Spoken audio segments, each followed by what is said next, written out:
सबको मेरी तरफ से जय जोहार, आपकी जय, काटो, सेवा जोहार, नमस्कार।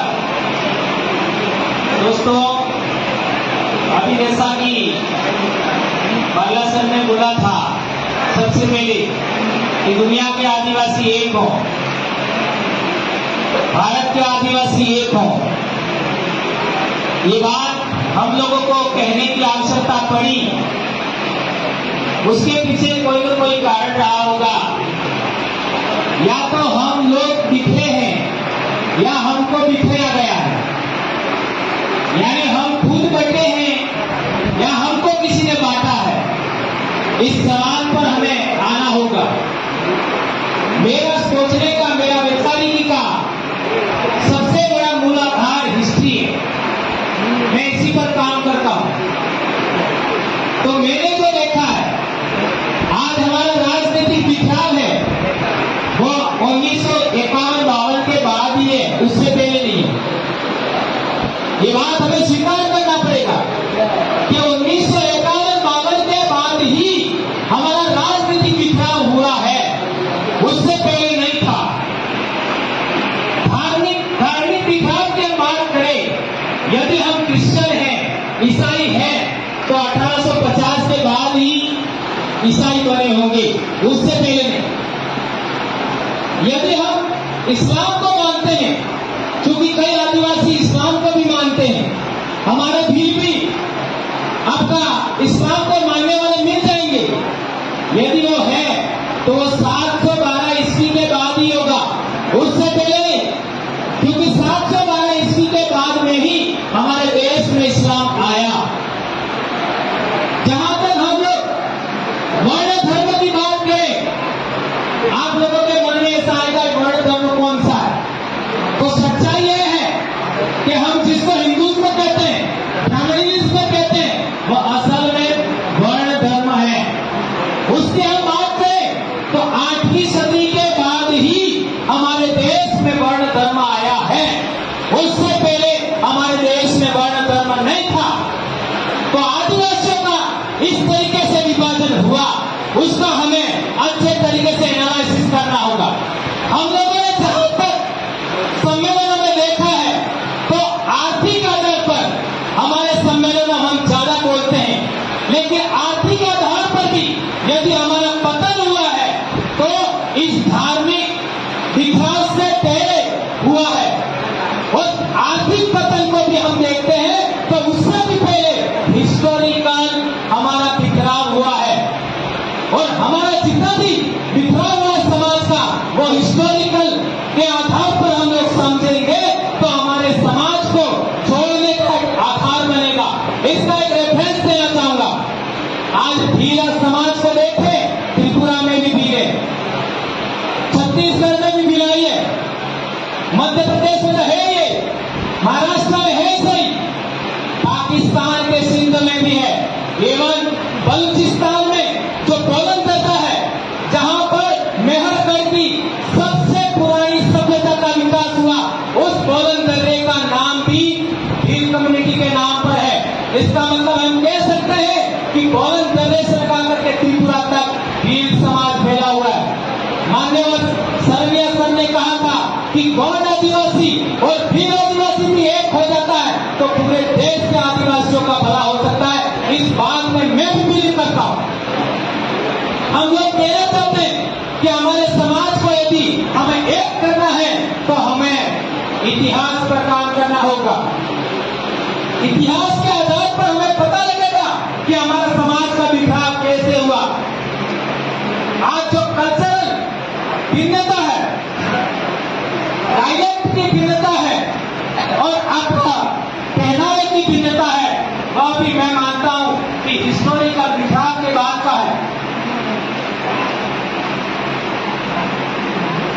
ऐतिहासिक बिखराव के बाद हमारी भाषा में चेंज हो गया, भूगोल अलग हो गया। भूगोल अलग होने की वजह से समस्याएं अलग अलग पैदा हुई।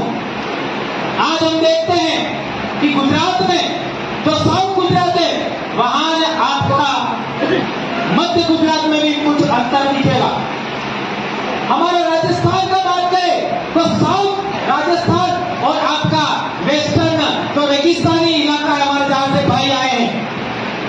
इनसे नकारात्मक से आप पूछ सकते हैं, हमारा भी काफी डिफरेंट है।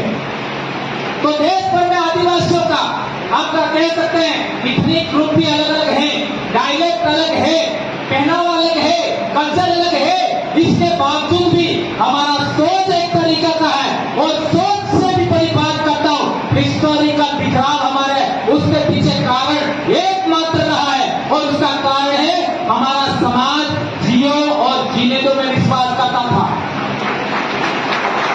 5 जनवरी 2011 का सुप्रीम कोर्ट का जजमेंट कहता है कि इस देश का शेमफुल चैप्टर है कि इस देश के इतिहास में आदिवासियों को राक्षस दैत्य दानव कहा गया। ये मैं नहीं कह रहा, सुप्रीम कोर्ट का जजमेंट कहता है। तो हमें समझना पड़ेगा कि ये कैसे हुआ। आज की तारीख में एक भी राक्षस को महिला के साथ एट्रोसिटी करते हुए नहीं देख सकते आप, जबकि वर्ण धर्म के जो आदर्श पुरुष हैं उनको महिलाओं के साथ गलत करते हुए आप देख सकते हो। इवन ईसाई धर्म में भी देख सकते हो, इवन इस्लाम में भी देख सकते हो।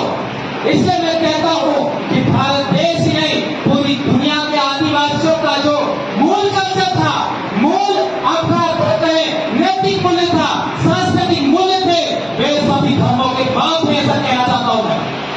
और एक महत्वपूर्ण बात, आदिवासियों की समाज व्यवस्था जिसको हम रिपब्लिक सोशल सिस्टम कहते हैं, डेमोक्रेटिक सोशल सिस्टम कहते हैं, वो सभी प्रकार की राजनीतिक सोच चाहे दुनिया के किसी भी कोने में हो उसका जन्म जाता है। जैसा कि मेरे बहनों ने कहा था, तमाम प्रकार की सृजन शक्ति खेती बाड़ी उसके लिए आदिवासी महिला जिम्मेदार है। इसी तरीके से दुनिया के आपका जितनी प्रकार की समाज व्यवस्थाएं हैं, राज व्यवस्थाएं हैं, धर्म व्यवस्थाएं हैं, उनका जन्मदाता आदिवासी है। इतनी बात मैं कहना चाहता हूं। इसी वजह से संयुक्त राष्ट्र संघ ने इस्लाम दिवस नहीं दिया, ईसाई दिवस नहीं दिया, हिंदू दिवस नहीं दिया, विश्व आदिवासी दिवस दिया। भारत देश के आदिवासियों को 2 भाषाई इलाकों में बांटा, हिंदी पट्टी और क्षेत्रीय भाषा। ये बात भी हमें समझना पड़ेगा। भील कम्युनिटी को 4 राज्यों बांटा, मैथर, राजस्थान, गुजरात, मध्य प्रदेश और महाराष्ट्र, 2 जगह क्षेत्रीय भाषा है, 2 जगह हिंदी भाषा। एक कितना बड़ा षड्यंत्र है, इसको हमें समझना पड़ेगा। और एक महत्वपूर्ण बात राष्ट्र में कहना चाहता हूं कि हम आदिवासियों को एक होना ही पड़ेगा। हमारी कितनी भी कमियां खामियां होगी, मैं जैसा कि भाई कह रहे थे, हमें एक पार्टी भी बनाना चाहिए। इस लाइन पर मैं कहना चाहता हूं, 75 साल में पार्टियों को ने आज तक हमको सिलेक्शन का पावर नहीं दिया, इलेक्शन का पावर दिया, लेकिन हमारा नेता कौन होगा उसका सिलेक्शन का पावर नहीं दिया। इसलिए सुप्रीम कोर्ट के जजमेंट में क्या लिखा है, 5वीं अनुसूची क्या है, आर्टिकल 19(5), 19(6) क्या बोलता है, आर्टिकल 13(3) क्या बोलता है, 243(6) क्या बोलता है, इन नेताओं को पता ही नहीं और उनका जजेकार आकांक्षा है। योग्यतम आदमी वहां जाना चाहिए। इसलिए आदिवासियों का कौन सा लीडर 47 सांसदों में जगह बनाए, क्योंकि 47 आदिवासी सांसद है, उनमें जगह कौन बनाए, वो 487 आदिवासी विधायक है, उनमें सिलेक्शन किसका हो, इसके लिए आदिवासी सिलेक्शन प्रणाली बनाना होगा। और उसके लिए मैं कहना चाहता हूं, उस विधानसभा, उस लोकसभा के जो लोग वोटर्स हैं, वे ही पता लगाए, वे ही तय करे कि हमारा नेता कौन हो। इतना बड़ा सिलेक्शन प्रणाली हम लोगों ने बनाया है और ये काम आप लोग भी देश भर के लोग करेंगे। इसी आशा और विश्वास के साथ मैं अपनी बात समाप्त करता हूँ। जय आदिवासी, जय जोहर, जय भारत।